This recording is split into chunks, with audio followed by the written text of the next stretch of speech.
Dear students, welcome back to Software Engineering Fundamental course. We are at lecture number 44. अच्छा, आगे move करने से पहले लेट्स हैव अ रीकैप कि हमने लास्ट लेक्चर में क्या चीज़ अचीव की थी। लास्ट लेक्चर जो हमारा था डेडिकेटेड था जो सॉफ्टवेयर टेस्टिंग के लेवल्स है। हमने देखा कि 4 लेवल्स हैं जिसके ऊपर आप सॉफ्टवेयर को टेस्ट करते हैं। उसमें जो पहला लेवल हमें नज़र आया था दैट वाज यूनिट टेस्टिंग, दूसरा था integration testing, third one was system testing and fourth one was acceptance testing. जब हम इंटीग्रेशन टेस्टिंग में गए तो हम लोगों ने फर्दर देखा कि क्या करें कि सॉफ्टवेयर यूनिट टेस्टिंग में हमने क्या किया था, सॉफ्टवेयर के जितने भी यूनिट्स हैं हमने इंडिविजुअली इंडिपेंडेंटली उनको टेस्ट किया, ये देखने के लिए कि इनमें तो कोई डिफेक्ट नहीं है। इंडिविजुअल यानी कि सिंगल यूनिट में तो कोई डिफेक्ट नहीं है। जब हमने देखा कि एक सिंगल पीस, एक सिंगल फंक्शन, एक सिंगल क्लास ठीक परफॉर्म कर रही है, अब नेक्स्ट में क्या करना था, अब हमें इनको जोड़ना था ताकि एक सिस्टम डेवलप हो सके। वो जो इंटीग्रेशन करने के लिए हमारी जो पहली अप्रोच थी that was big bang approach. उसमें क्या किया हमने, कहा जाए कि टाइम बचाते हैं, बजाय कि हम दो यूनिट्स को, दो यूनिट टेस्टर्स कंपोनेंट्स को इकट्ठा लिंक करें, तो इस तरह से पूरा सिस्टम इंटीग्रेट करें। क्या किया गया, पूरा सॉफ्टवेयर, पूरी एप्लीकेशन इकट्ठी इंटीग्रेट की गई और कंपाइल करके उसको रन कर दिया गया। टाइम तो बच गया। मसला क्या आया कि इसमें प्रॉब्लम ये है कि जो डिफेक्ट लिस्ट क्रिएट हुई, जो डिफेक्ट्स इंट्रोड्यूस हुए वो लेटर स्टेजेस में जाके हुए, मतलब कि पूरा जब सॉफ्टवेयर जुड़ चुका है, कंपाइल होकर रन हो चुका है, तो ये दूसरे नंबर पे अब वो कैसे आइडेंटिफाई करें, कैसे फिगर आउट करें वो प्रॉब्लम कहाँ पे आया था, किस कम्युनिकेशन के बीच में प्रॉब्लम आया, तो ये आइडेंटिफिकेशन फिगर आउट करना एक बहुत बड़ा टास्क बन चुका होगा। उसके बाद हम लोग चले गए टॉप डाउन इंटीग्रेशन टेस्टिंग। इसमें क्या था, सॉफ्टवेयर की इंटीग्रेशन शुरू करें टॉप से। अब जब टॉप ए मॉड्यूल है उसने बी को कॉल करना है, तो बी को आगे फिर हमें इसके बिहेवियर को स्टिमुलाई करना होगा। तो इस चक्कर में फिर हम क्या करते हैं, यहाँ पे हम लिखते हैं स्टब्स। तो ए कॉल करेगा stub of B, A call करेगा स्टब ऑफ सी। ये सब चीज़ें मैं इतनी निटी ग्रेट डिटेल में इसलिए बता रहा कि सॉफ्टवेयर टेस्टिंग कंप्लीट कोर्स है, एडवांस लेवल का कंप्लीट कोर्स है, इवन मास्टर्स लेवल पढ़ाया जाता है। लेकिन मैं अब अपनी पूरी कोशिश कर रहा हूँ कि आपको उस डेप्थ तक जाए बगैर आप तक नॉलेज ट्रांसफर कर सको कि बेसिकली आप जो चीज़ पता होनी चाहिए वो क्या है आप, ठीक है। Excuse me. अच्छा, तो रूल ऑफ थंब क्या था, टॉप डाउन में हम टॉप से शुरू करेंगे और टू मॉड्यूल्स के साथ कपल्स के साथ हम नीचे मूव करते जाएंगे और सॉफ्टवेयर की इंटीग्रेशन होती जाएगी। बॉटम अप क्या था कि जो नीचे वाले मॉड्यूल्स हैं एक वक्त में मैक्सिमम कपल जो यूनिट मॉड्यूल है उनके साथ हम अप की तरफ मूव करेंगे। और सैंडविच में क्या आता है कि हम एक लेयर डिसाइड कर लेंगे जो कि सेंटर में कहीं पे होगी, बट अब जो भी आप डिसाइड करते हैं लेयर, इससे ऊपर हम अप्लाई करेंगे टॉप डाउन इंटीग्रेशन और इससे नीचे हम अप्लाई करेंगे बॉटम अप इंटीग्रेशन। तो इस तरह से हम टॉप डाउन और बॉटम अप दोनों को इकट्ठा लिंकअप कर लेते हैं जो कि ज़्यादा पावरफुल है। अब हमने उसके बाद हमने चले गया सिस्टम टेस्टिंग। सिस्टम टेस्टिंग मैंने बताया था कि ये ब्लैक बॉक्स टेस्टिंग की टेक्निक का पार्ट है। इसमें हमने क्या करना, अब हमारे पास सॉफ्टवेयर इंटीग्रेटेड फॉर्म में आ चुका है, यानी कि पूरा का पूरा सॉफ्टवेयर इंटीग्रेट होकर वर्किंग फॉर्म में जुड़ के हमारे पास पहुंच चुका है। अब हमने इस सॉफ्टवेयर की वेरिफिकेशन करनी with respect to user requirements, मतलब जो स्पेसिफिकेशन लिखी गई थी उस स्पेसिफिकेशन के अगेंस्ट में हमने इस सिस्टम को टेस्ट करना है। अब टेस्ट कैसे करेंगे, चूँकि ये टेस्ट स्पेसिफिकेशन के अगेंस्ट है इसलिए हम इसको वेरिफिकेशन कहते हैं। अच्छा, दूसरे नंबर पर इसमें हमें क्या चीज़ नज़र आ रही है वो ये है, मैंने कहा ये ब्लैक बॉक्स टेस्टिंग का पार्ट है। ब्लैक बॉक्स टेस्टिंग में मैंने आपको बताया था कि हम सॉफ्टवेयर को कोड लेवल पे नहीं देखते, उसकी डिटेल में नहीं जाते कौन कौन सी क्लासेस इसमें क्या है। हम सिंपली क्या करते हैं, सॉफ्टवेयर को इनपुट प्रोवाइड करते हैं और उसकी आउटपुट ऑब्जर्व कर लेते हैं। तो यहाँ में भी ऐसा ही होगा कि जो सेट ऑफ इनपुट्स, वो इनपुट्स कहाँ से मिलेंगी, स्पेसिफिकेशन में लिखी होगी कौन कौन से इनपुट्स इसको मिलेंगी। तो स्पेसिफिकेशन से हमने जो स्पेसिफिकेशन जो हमारे पास सेट ऑफ इनपुट्स थी वो ली और उनके अगेंस्ट में हमने एक्सपेक्टेड रिजल्ट देख लिया और सिस्टम टेस्टिंग कर ली। फिर एक्सेप्टेंस टेस्टिंग किसने करी थी, क्लाइंट ने। अब क्लाइंट एक्सेप्ट करेगा कि भाई ये वही सॉफ्टवेयर है जो आपको कहा गया था डेवलप हो गया है, अब उसे एक्सेप्ट करना के लिए करना इट्स अप टू हिम और हर। तो अल्फ़ा टेस्टिंग में क्या है, जहाँ पे सॉफ्टवेयर डेवलप हुआ है वहीं पे इसको टेस्ट किया जाएगा। बीटा टेस्टिंग में क्या किया जाता है, तो जो सॉफ्टवेयर है उसमें जो लोगों को बुला लिया जाता है या क्लाइंट साइड पे इसको डिलीवरी से पहले डिप्लॉय किया जाता है। और डिलीवरी के डिप्लॉय का मतलब है कि फीडबैक, उसे कहते हैं, इनको रन करके देखें, अपना फीडबैक दें। आपके फीडबैक के अगेंस्ट में हम इसी को अभी चेंज को मैनेज करते हैं। और गैमा में क्या है, हम सब चीज़ों को डायरेक्ट सॉफ्टवेयर को डिलीवर करेंगे। गैमा टेस्टिंग इसलिए मैं ज़्यादा बात कर रहा कि ये कुछ इन बिटवीन सी चीज़ है, तो इसलिए बस टॉप लेवल पे चीज़ों को अंडरस्टैंड करने की कोशिश करें इस लेवल पे। अच्छा, तो आज हम लेके जो चलेंगे वो है सॉफ्टवेयर टेस्टिंग लाइफ साइकिल। अब इसमें आपको क्या चीज़ नज़र आएगी, इसमें आपको ये चीज़ नज़र आएगी कि जो आप लोगों ने वो पढ़ी थी सॉफ्टवेयर डेवलपमेंट लाइफ साइकिल। हमने कहा जी पहले रिक्वायरमेंट गैदर कर लें, फिर सिस्टम टेस्टिंग कर लें, फिर हमने क्या कहा था मॉड्यूल टेस्टिंग कर लें, फिर यूनिट नोड टेस्टिंग। हमने कहा पहले रिक्वायरमेंट गैदर करें, फिर सिस्टम की आर्किटेक्ट करें, लेकिन जिसको हम हाई लेवल डिज़ाइन करते हैं, फिर लो लेवल डिज़ाइन कर लें, मतलब सॉफ्टवेयर को डिज़ाइन कर लें, फिर इस सिस्टम को कोड कर लें। जब कोड करेंगे तो उस कोड को लिंक करें यूनिट टेस्टिंग के साथ। जब मॉड्यूल टेस्टिंग जो हमने की थी उसके साथ हमारी बन जाएगी इंटीग्रेशन टेस्टिंग, फिर हमारी बन जाएगी सिस्टम टेस्टिंग, फिर हमारी बन जाएगी एक्सेप्टेंस टेस्टिंग, फिर हम इसके मेंटेनेंस फेज में से ले जाएंगे। ये मैंने जो अभी आपसे डिस्कस किया दैट इज़, आप इसको वी मॉडल कह लें या आप इसको वाटरफॉल कह लें, ये इस वक्त ये इंपॉर्टेंट नहीं है। इंपॉर्टेंट ये है कि सॉफ्टवेयर कैसे डेवलप होगा, उसकी हमारे पास कुछ डेवलपमेंट फेज तरीका था उसका। अब सॉफ्टवेयर जो टेस्ट होता है उसकी भी एक लाइफ साइकिल है, ठीक है। इसको हम SDLC कहते हैं, SDLC नहीं STLC है। STLC में दो चीज़ें आइडेंटिफाई करना यह हमारा मकसद होता है। जो पहली चीज़ है वो ये है कि कौन सी एक्टिविटीज़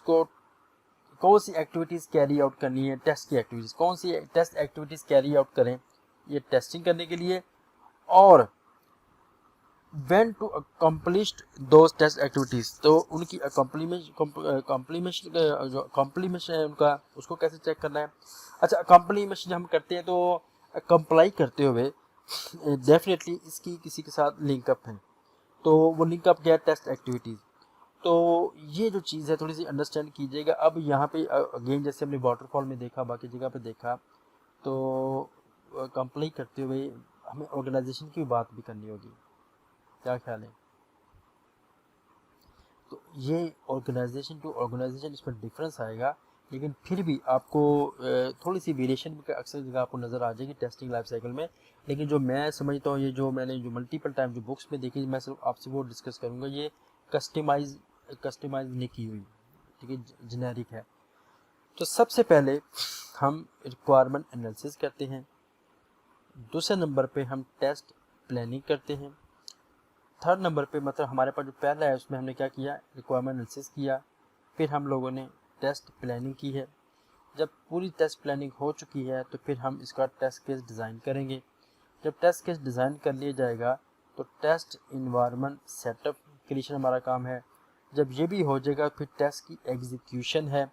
जब ये भी हो जाएगा तो फिर हम लोगों ने आखिर में हमें चाहिए होता है टेस्ट साइकिल क्लियर और मैट्रिसेस, ये हमें चाहिए होती है, एक आइटरेटिव प्रोसेस है। अब हम ये जितनी भी एक्टिविटीज़ हैं, मतलब हमारे पास जो सबसे पहली थी that was requirement analysis, test planning, third number पर टेस्ट डिज़ाइनिंग, फोर्थ नंबर पे इसका इन्वायरमेंट। अच्छा, टेस्ट डिज़ाइनिंग और टेस्ट इन्वायरमेंट ये दोनों काम पैरेलल में भी किए जा सकते हैं, ठीक है, लेकिन ज़रूरी नहीं कि इसी सीक्वेंस में हो, लेकिन पैरेलल में भी हो सकते हैं।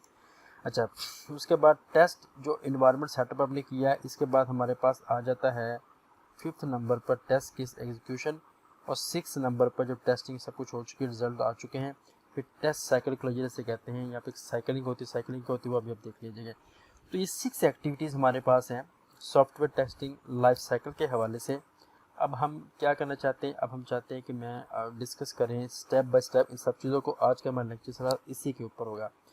तो शुरू करते हैं जी हमारे ये सब के सब फेजेस। तो पहला फेज़ हमारे पास क्या था, रिक्वायरमेंट एनालिसिस। अच्छा, रिक्वायरमेंट एनालिसिस में हमने क्या करना था, ये वही काम है जो रिक्वायरमेंट इंजीनियर्स ने किया था जब वो उन्होंने रिक्वायरमेंट गैदरिंग कर ली। देखिए, रिक्वायरमेंट डेफिनेशन हो चुकी है, यूज़र रिक्वायरमेंट, सिस्टम रिक्वायरमेंट, सब चीज़ें आइडेंटिफाई की जा चुकी हैं। अब हमने क्या किया था, हमने मतलब रिक्वायरमेंट इंजीनियर्स ने, सिस्टम एनालिस्ट ने क्या किया, यूज़ केस डायग्राम डेवलप करके, एक्टिविटी डायग्राम डेवलप करके, डेटा फ्लो डायग्राम डेवलप करके, इस किस्म के डायग्राम डेवलप करके उन्होंने एनालिसिस किया रिक्वायरमेंट्स को, ताकि इनमें कन्फ्लिक्ट्स हैं उसको रिमूव किया जा सके, प्रायोरिटाइजेशन को समझा जा सके, जो जो हमने काम करने वो उनका अंडरस्टैंडिंग ये थी।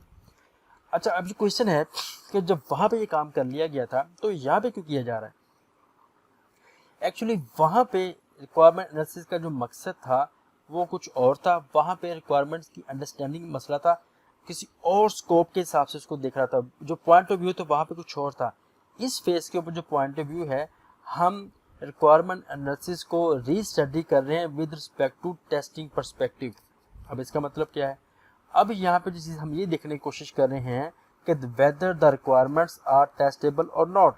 हमने कहा था कि requirement should be testable, requirement should be numbered, वो वहाँ पे जो हमने सब चीज़ें पढ़ी थी। अब हमने ये देखना है कि क्या वो जो रिक्वायरमेंट्स आइडेंटिफाई की गई, हमें हमारे पास वही डॉक्यूमेंट होगा जिसको SRS कहते हैं। उस SRS को अब हम लोगों ने जिस पर्सपेक्टिव से देखना है वो है जी टेस्टिंग का पर्सपेक्टिव। टेस्टिंग के एक्सक्यूज मी, अच्छा, टेस्टिंग के पर्सपेक्टिव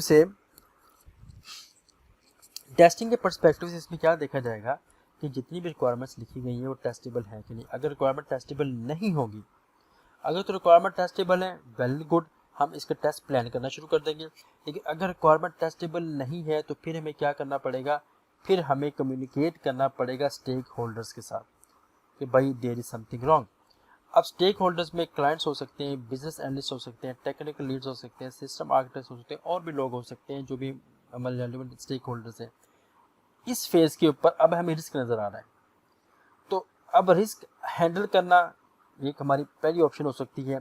फिर हमें यहाँ पे क्या करना होगा, इसकी मिटिगेशन की तरफ जाना होगा, मिटिगेशन स्ट्रेटजी को फॉलो करना होगा। अब इसमें क्या होगा कि किस तरह से मिनिमाइज़ किया जाए इस प्रॉब्लम को, ठीक है, किस तरह से इसको हैंडल किया जाए, किस तरह मिनिमाइज़ किया जाए कि ये प्रॉब्लम तो आ सकता है। फिर हमें इस पूरे प्रोसेस को प्लान करना है। मैंने आपसे क्या कहा था कि हम डायरेक्ट एग्जीक्यूशन पे नहीं आ जाएंगे टेस्ट केसेस की, पहले वो प्लान किया जाएगा। अब मैं प्लानिंग अभी डायरेक्ट आपको नहीं बता रहा, प्लानिंग इसके बाद हमारे पास आएगी। इस लेवल पे रिक्वायरमेंट्स टेस्टेबल हैं कि नहीं, अगर हैं तो टेस्ट प्लान की तरफ मूव करेंगे। अगर रिक्वायरमेंट टेस्टेबल नहीं है तो फिर हमें मिटिगेशन स्ट्रेटजी प्लान करना पड़ेगा। हर फेज़ के ऊपर हम दो चीज़ें ज़रूर देखेंगे। पहली चीज़ है कि इस लेवल पे पहुंचने के लिए एंट्री क्राइटेरिया क्या है, कौन सी हमें इनपुट मिलेगी तो हम इसको फुलफ़िल कर सकते हैं, हम इसको अंडरस्टैंड कर सकते हैं। और हर क्राइटेरिया ने कुछ आउटपुट जनरेट करनी है, तो उसको हम डिलीवरेबल्स कहेंगे। तो कौन से डिलीवरेबल्स हैं, कौन सी आउटकम्स हैं जो हर फेज़ ने प्रोड्यूस करनी है। ये दो चीज़ें, इनपुट और आउटपुट, ये हर फेज़ पे देखेंगे। तो अभी मैंने आपको क्या बताया था, रिक्वायरमेंट्स डॉक्यूमेंट चाहिए होगा, जितने भी टेस्ट रिक्वायरमेंट्स की लिस्ट है जो हमें क्या चाहिए होगा, रिक्वायरमेंट डॉक्यूमेंट चाहिए होगा। किस रिस्पेक्ट से, बिजनेस पॉइंट ऑफ व्यू से। तो यहाँ पे हमें BRS चाहिए होता है, जिसे हम कहते हैं बिजनेस रिक्वायरमेंट स्पेसिफिकेशन, ये हमें चाहिए होगा। और इसके बाद जब हम ये पूरा फेज़ एग्जीक्यूट कर लेंगे तो हमारे पास तमाम टेस्टेबल रिक्वायरमेंट्स की लिस्ट आ जाएगी, ठीक है। और ऑटोमेशन रिपोर्ट है, लेकिन ये हर जगह नहीं चाहिए होती। लेकिन जो सबसे इम्पोर्टेंट चीज़ है वो यही है कि हमारे पास यहाँ पे जितनी भी टेस्टेबल रिक्वायरमेंट्स हैं वो आ जाएगी। फिर इन टेस्टेबल रिक्वायरमेंट्स के अगेंस्ट में एक्सपेक्टेड बिहेवियर और ऑब्जर्व बिहेवियर को टेस्ट किया जाएगा। आई hope you got the point. Requirement analysis में टेस्टिंग परस्पेक्टिव से हमने SRS को पढ़ा। SRS कौन सा पढ़ा, बिजनेस रिक्वायरमेंट स्पेसिफिकेशन, उसको पढ़ा। और उसको पढ़ने के बाद इसमें से देखा कि क्या ये रिक्वायरमेंट्स टेस्टेबल हैं कि नहीं। अगर नहीं है तो स्टेक होल्डर की से कम्युनिकेट की, मिटिगेशन स्ट्रेटजी प्लान को प्रोड्यूस किया। और अगर टेस्टेबल हैं तो फिर हमने तमाम जो टेस्टेबल रिक्वायरमेंट्स की लिस्ट क्रिएट कर ली और वो चलेगी टेस्ट प्लान के लिए। तो ये था हमारा पहला फेज़। दूसरा फेज़ है टेस्ट प्लानिंग का। टेस्ट प्लानिंग के इस फेज़ में हम क्या करेंगे, आपको याद हो हम लोगों ने टेस्टिंग प्रोसेस पढ़ा था, उसमें हमारे पास सोर्स कोड भी था, तो उसमें साथ ही हमारे पास टेस्ट प्लानिंग का स्टेप भी था। वो पहला स्टेप जो सबसे फर्स्ट स्टेप टेस्ट प्रोसेसिंग में बनता है वो यही है, टेस्ट प्लानिंग का ही है।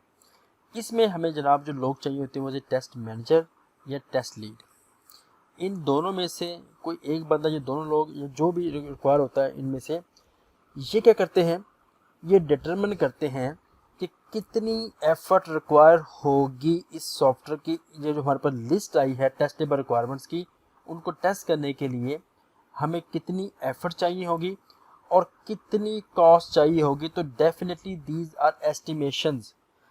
100% अगर आपके जी हमारा यहाँ पे 90,303 रुपये लगेंगे तो कोई भी नहीं बता सकता। तो एस्टिमेशंस हैं, हमें बताना पड़ेगा कितनी एफर्ट एंड कॉस्ट, इन दोनों की एस्टिमेशन की जाती है एंटायर प्रोजेक्ट के लिए। टेस्टिंग के पर्सपेक्टिव से बात कर रहा हूँ मैं। तो टेस्टिंग के लिए मैंने आपसे बताया था कि टेस्टिंग काफ़ी टाइम कंज्यूमिंग एक्टिविटी है और काफ़ी ज़्यादा कॉस्टली भी है। ठीक है, अभी आप देखें कि सॉफ्टवेयर को किस किस जगह पर टेस्ट किया जा रहा है, जो हमने लास्ट में लेवल डिस्कस किए थे। अच्छा, तो टेस्टिंग के हिसाब से हमने एस्टिमेट्स कर लिए। एस्टिमेशन के बाद हम क्या करेंगे, हम टेस्ट प्लान प्रिपेयर करेंगे। अब ये टेस्ट प्लान है ये कैसे प्रिपेयर होंगे। टेस्ट की जो प्लानिंग है ये प्रिपरेशन की जाती है on the basis of requirement analysis. ये जो हमने रिक्वायरमेंट एनालिसिस किया था लास्ट स्टेप में, जहाँ पे हमारे पास लिस्ट ऑफ टेस्टेबल रिक्वायरमेंट्स आई थी, उस पे बेस करते हुए हम यहाँ पे टेस्ट प्लान क्रिएट करेंगे, जिसको हमने एग्जीक्यूट भी करना आगे जाके। अब टेस्ट प्लान में कौन कौन सी एक्टिविटीज़ हो सकती हैं, जैसे मैंने आपको पहले बताया था लास्ट लेक्चर में या उससे लास्ट लेक्चर में, कि रिसोर्सेस, ठीक है जी, पीपल्स जो कौन से इन्वॉल्व हैं, उनके रोल्स कौन कौन से हो सकते हैं, हर बंदा कौन सी रिस्पॉन्सिबिलिटी यहाँ पे परफॉर्म करेगा, कौन से में टूल्स चाहिए होंगे। अच्छा, जब टूल्स की बात करते हैं तो ये तभी एप्लीकेबल होता है जब हम ऑटोमेशन की तरफ जाते हैं। तो मैनुअल टेस्टिंग में हम इसके बगैर भी काम चला सकते हैं। उसके अलावा कौन सी ट्रेनिंग चाहिए होगी, इस किस्म की तमाम एक्टिविटीज़ टेस्ट प्लानिंग के लिए जो चाहिए हैं वो सब के सब हम यहाँ पे कैरी आउट करते हैं। प्लानिंग कर रहे हैं, एक्चुअली एग्जीक्यूशन नहीं हो रहा, काम शुरू नहीं हुआ, अभी सिर्फ प्लानिंग हो रही है। अच्छा, अब मैंने क्या आपको बताया था कि इनपुट और आउटपुट, हर फेज को इनपुट क्या मिलनी चाहिए। तो इसको क्या इनपुट मिली थी, रिक्वायरमेंट का डॉक्यूमेंट, कौन सा, जो लास्ट स्टेज से हमें मिला था, कहाँ से, रिक्वायरमेंट एनालिसिस से। रिक्वायरमेंट एनालिसिस से जो डॉक्यूमेंट मिला था, रिक्वायरमेंट डॉक्यूमेंट, वो इसको एज एन इनपुट मिला। इसने आगे से क्या चीज़ डिलीवर की है, इसने जनाब हमें यहाँ से कम से कम दो चीज़ें लाजमी पता लगेंगी। कौन कौन सी, नंबर एक तो टेस्ट प्लान डॉक्यूमेंट, कि हमने पूरी जो प्लानिंग की है वो, और नंबर दो हमें जो कॉस्ट, जो हमें एस्टिमेशन की है एफर्ट की और कॉस्ट की, ये दो चीज़ें यहाँ पे मिलेंगी। स्ट्रेटजी का मतलब क्या है कि हम किस स्ट्रेटजी के अगेंस्ट में प्लान करेंगे, तो ये मिस भी हो सकता है, लेकिन इन दो के बगैर हमारा काम नहीं चल सकता। तो that was test planning. Revise करने लगा हूँ। टेस्ट प्लानिंग में जो टेस्ट मैनेजर है या टीम लीड है, वो एस्टिमेट करता है, ये करती है कि इस एंटायर प्रोजेक्ट के लिए कितनी एफर्ट और कॉस्ट चाहिए होगी। एस्टिमेट, इनकी एस्टिमेशन कर देगा या कर देगी। इसके बाद क्या होगा कि रिक्वायरमेंट एनालिसिस पे बेस करते हुए हम टेस्ट प्लान प्रिपेयर करेंगे। उस टेस्ट प्लानिंग में क्या होगा, कौन से लोग होंगे, कौन से रिसोर्सेज चाहिए होंगे, कौन से टूल्स चाहिए होगी, कौन कौन सी ट्रेनिंग होगी, सारा कुछ जो जो प्लानिंग में आ सकता है वो यहाँ पे हम लेके आएंगे। और इसको क्या चीज़ चाहिए होगी, इसको रिक्वायरमेंट एनालिसिस में जो रिक्वायरमेंट डॉक्यूमेंट था वो चाहिए होगा, जो जनरल जो हमने पहले प्रोड्यूस किया था। और यहाँ से प्रोड्यूस किया हुआ नंबर एक तो जो हमने एस्टिमेशन की हैं वो हमें मिल जाएगी। नंबर दो, हमें यहाँ से जो टेस्ट प्लान किया था वो हमें वो मिल जाएगा। तो ये था हमारा टेस्ट प्लानिंग का पार्ट। अच्छा, अब हमने कहा था, दोबारा याद करें, जो टेस्टिंग प्रोसेस था उसमें जो टेस्ट केस डिज़ाइन था वो भी एज एन इनपुट इसको मिल रहा था।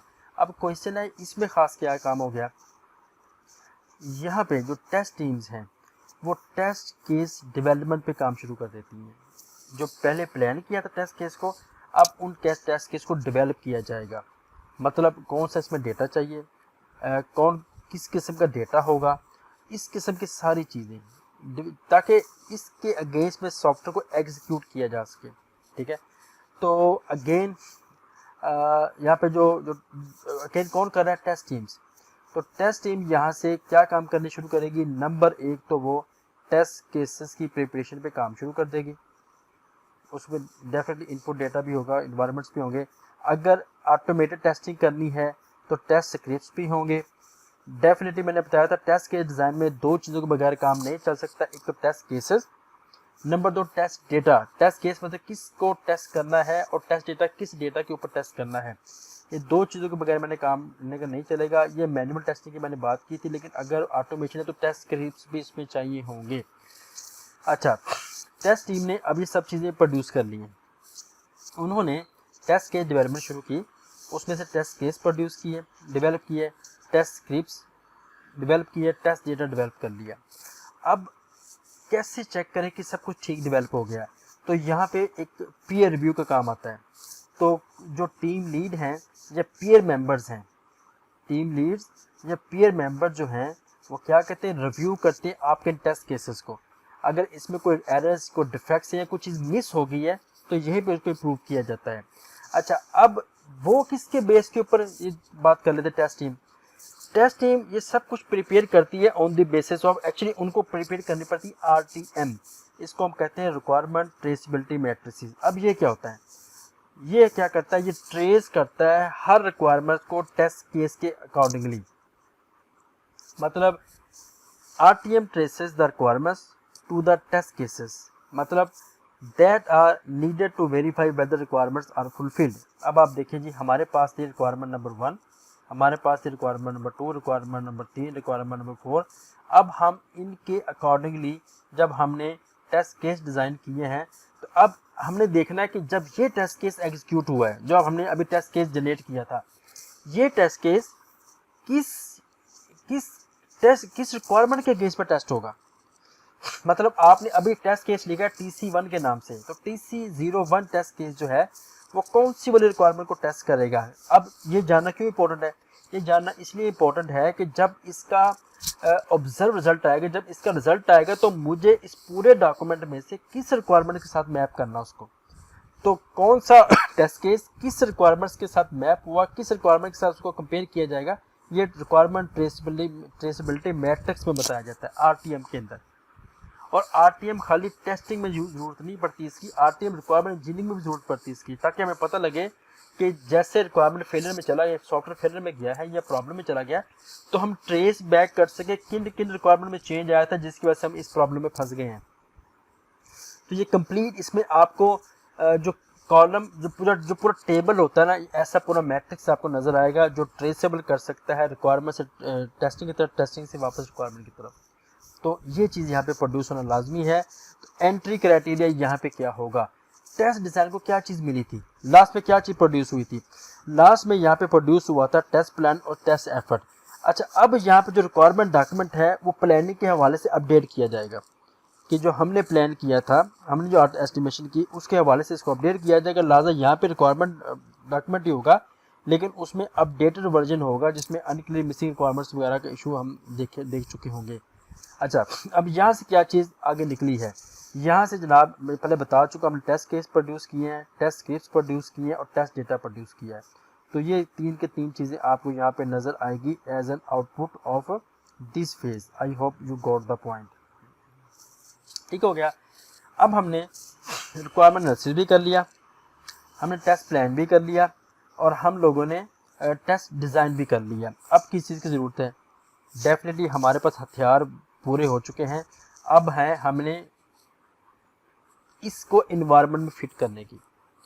अच्छा, अब इन्वायरमेंट देखें, अब सॉफ्टवेयर है जब वो एग्जीक्यूट हुआ, उस सॉफ्टवेयर को जो डेवलप किया गया था, तो डेवलपमेंट के वक्त में डेटा, मसलन इसने जो इसको डेटा चाहिए था सेंसर से और इसने आगे डेटा देना था किसी दूसरे सिस्टम को, तो ये पूरा का पूरा हार्डवेयर सॉफ्टवेयर रिक्वायरमेंट की लिस्ट होगी और ये किसको पता होगी? डेवलपर्स को।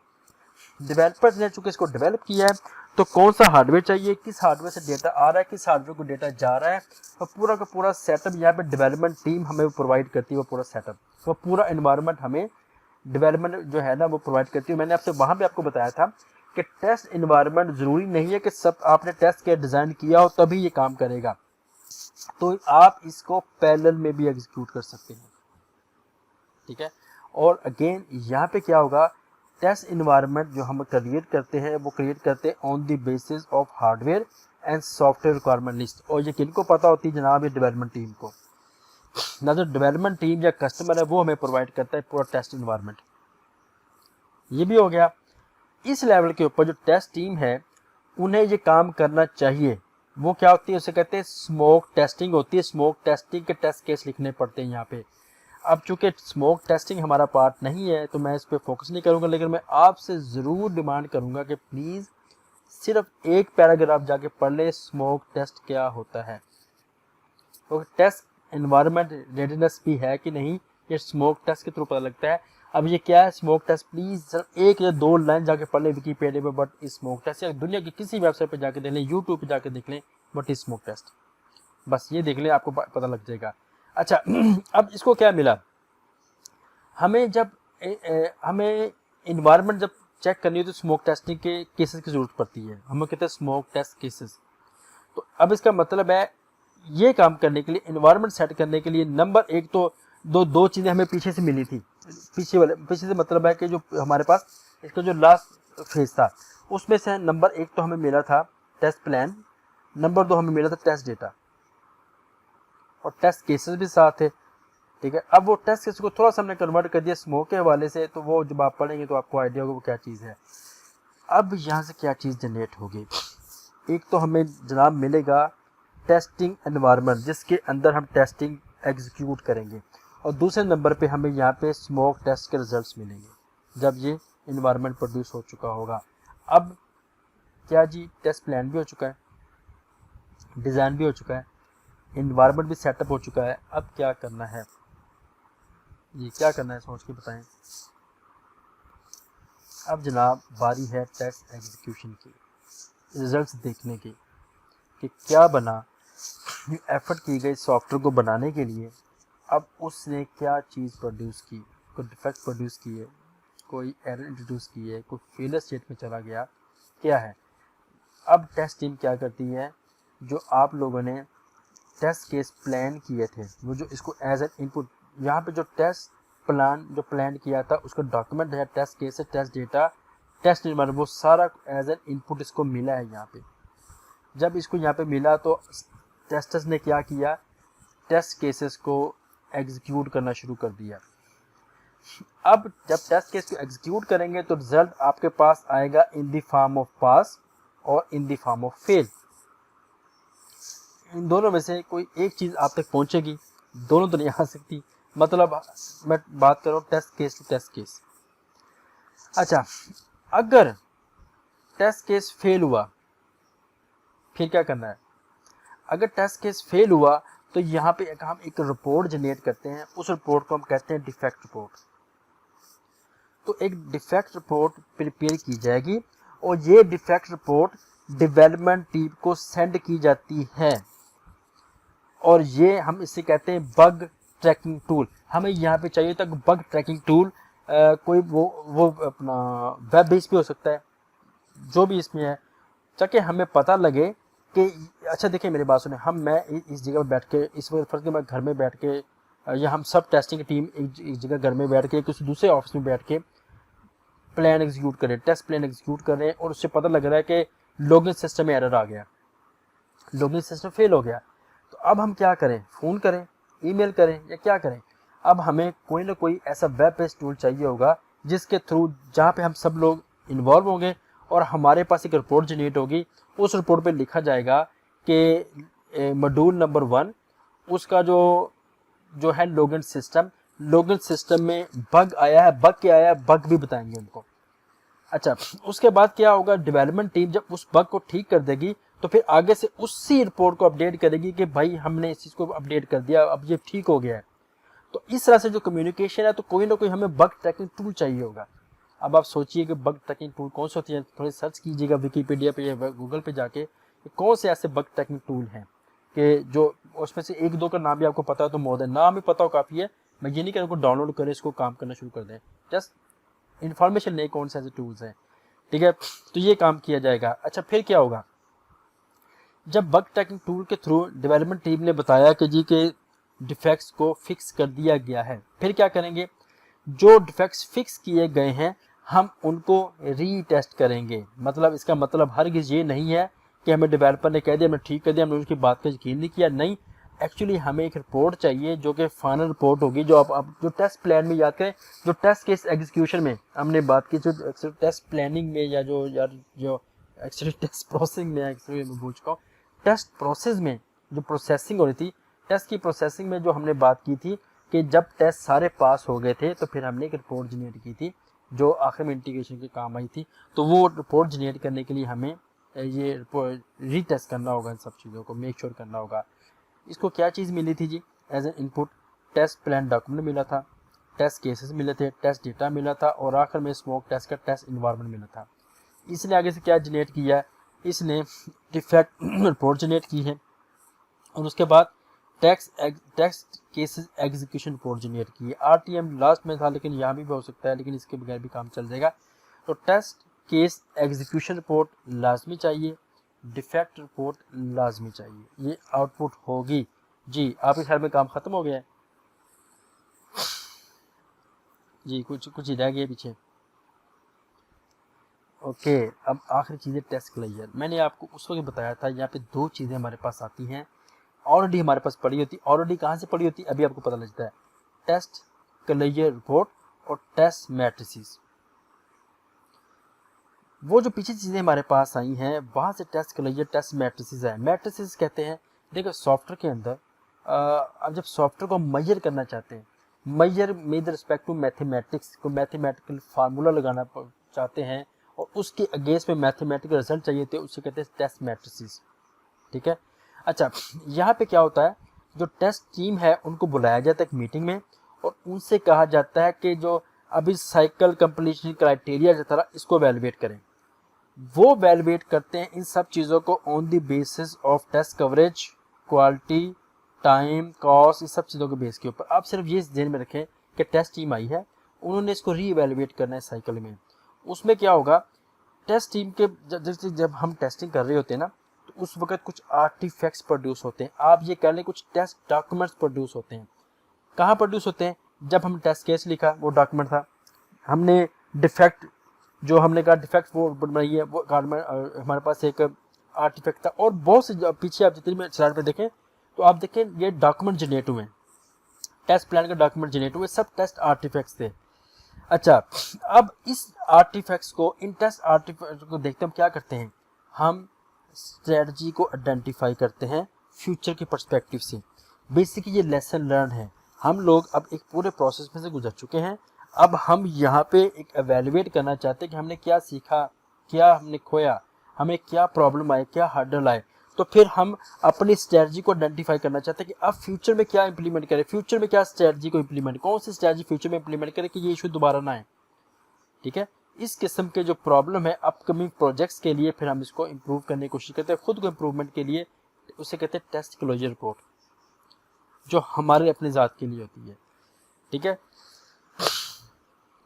इस बेस के ऊपर, हमारे एक्सपीरियंस के बेस के ऊपर, टेस्ट मैट्रिसेस बेस के ऊपर जनाब फिर हम ये रिपोर्ट जनरेट करते हैं और ये रिपोर्ट्स फिर हमारे फ्यूचर के पर्सपेक्टिव से काम आती है। तो इसको इनपुट क्या मिली थी, टेस्ट केस, वो जो हमने पीछे लास्ट में देखा वो इनपुट मिले थे। और यहाँ से डिलीवरेबल क्या हुई है, यहाँ से हमने दो चीज़ें सीखी हैं, टेस्ट क्लोजर रिपोर्ट बनाना और टेस्ट मैट्रिसेस। ये दो चीज़ें बनाना हमने यहाँ पे सीखा है। तो ये था जी हमारा आज का लेक्चर। इस एक लेक्चर में हम लोगों ने देखा कि जो सॉफ्टवेयर टेस्टिंग लाइफ साइकिल है वो क्या है, उसमें हमने जो टेस्ट रिलेटेड एक्टिविटीज उसको देखते हैं, उसमें से हमने रिक्वायरमेंट एनालिसिस जो पहला फेज़ था, 6 फेजेस को प्लीन रिक्वायरमेंट एनालिसिस में क्या किया था, टेस्ट प्लानिंग में क्या किया था, टेस्ट डिज़ाइन में क्या किया था, टेस्ट इन्वायरमेंट में क्या था, टेस्ट एग्जीक्यूशन और टेस्ट साइकिल क्लोजर में क्या किया था। रिक्वायरमेंट एनालिसिस में हम लोगों ने रिक्वायरमेंट को एनालिसिस किया था विद रिस्पेक्ट टू टेस्टेबिलिटी, कि कौन सी रिक्वायरमेंट टेस्टेबल है कौन सी नहीं। उसके बाद टेस्ट प्लानिंग में हमने क्या किया था, टेस्ट को प्लान किया था। इसमें जितने भी हमने वो डिफरेंट किस्म की चीज़ें देखी थी कि कौन कौन सी चीज़ें में कौन से रिसोर्सेज चाहिए होंगे, कौन से हमें टीम इस पर लगानी, सब की सब चीज़ें। उसके बाद टेस्ट को डिज़ाइन किया था। टेस्ट को डिज़ाइन करते हुए हमें टेस्ट केसेस भी चाहिए थे, टेस्ट डेटा भी चाहिए था और टेस्ट स्क्रिप्ट भी चाहिए थे अगर वो ऑटोमेशन है। उसके बाद हमने सेटअप करना था इन्वायरमेंट को। इन्वायरमेंट में ये सब चीज़ें हमारे पास पहुँच चुकी हैं। इन्वायरमेंट के पर्सपेक्टिव से हमने कहा स्पोक टेस्ट केसेस हम यहाँ पे लिखते हैं और इन्वायरमेंट में जितने भी हार्डवेयर सॉफ्टवेयर की लिस्ट व डेवलपमेंट हमें प्रोवाइड करते हैं, क्लाइंट्स प्रोवाइड करते हैं। उसके बाद टेस्ट केस को एग्जीक्यूट किया। एग्जीक्यूट करने के बाद जहाँ जहाँ पे डिफेक्ट आए तो डिफेक्ट रिपोर्ट जनरेट कर ली और फिर हमारे पास जो टेस्टिंग रिपोर्ट जनरेट हुई वो हमारे पास आ गई है। और आखिर में टेस्ट क्लोजर क्या था, जो एक्सपीरियंस लर्न हुए हैं ताकि फ्यूचर में किसी और प्रोजेक्ट्स पे जब हम टेस्टिंग करें तो हम इन सब चीज़ें अवॉइड कर सकें। तो ये था हमारा आज का लेक्चर। नेक्स्ट लेक्चर से प्रैक्टिकली तौर पर हम कुछ रिक्वायरमेंट को लेंगे और उसके अगेंस्ट में ब्लैक बॉक्स टेस्ट केसेस को एग्जीक्यूट करके देखेंगे। तो आई होप के थिंग्स विल बी क्लियर। अपना बहुत सा ख्याल रखिएगा। अंटिल नेक्स्ट लेक्चर, अल्लाह हाफिज़।